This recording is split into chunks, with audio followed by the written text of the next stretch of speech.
পাথর চুরি ও প্রতিস্থাপন সব মিলিয়ে টক অফ দ্য কান্ট্রি সিলেটের সাদা পাথর। চুরির ঘটনা সামনে এলে নড়েচড়ে বসে দেশের প্রশাসন। পাথর চুরি বন্ধে চালানো হয় যৌথ অভিযান। গত 13ই আগস্ট সিলেটের কোম্পানিগঞ্জে সাদা পাথর লুটের ঘটনায় দুদকের সম্মিলিত জেলা কার্যালয় থেকে 5 সদস্যের একটি এনফোর্সমেন্ট অভিযান চালায় দুদক।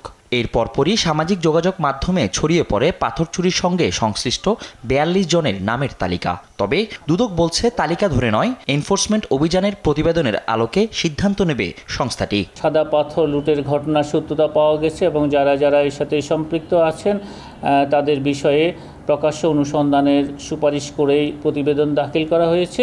এদিন ঋণের নামে 615 কোটি টাকার বেশি আত্মসাতের অভিযোগে নাসা গ্রুপের চেয়ারম্যান ও হাসিনা কন্যা পুতুলের ব্যবসায়িক পার্টনার নজরুল ইসলাম মজুমদার সহ 30 জনের বিরুদ্ধে মামলা করেছে দুদক।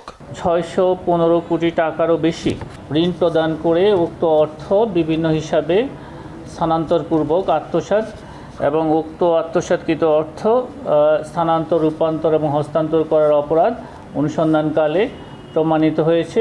এদিকে নথি গায়েব করে বিভিন্ন ব্যবসায়িক প্রতিষ্ঠান ও ব্যক্তির 146 কোটি টাকার কর ফাঁকির সুযোগ করে দেওয়ার অপরাধে ঢাকা করাঞ্চল 5-এর কর কমিশনার আবু সাইদ মোহাম্মদ মুস্তাক সহ 3 কর্মকর্তার বিরুদ্ধে মামলার অনুমোদন দিয়েছে সংস্থাটি।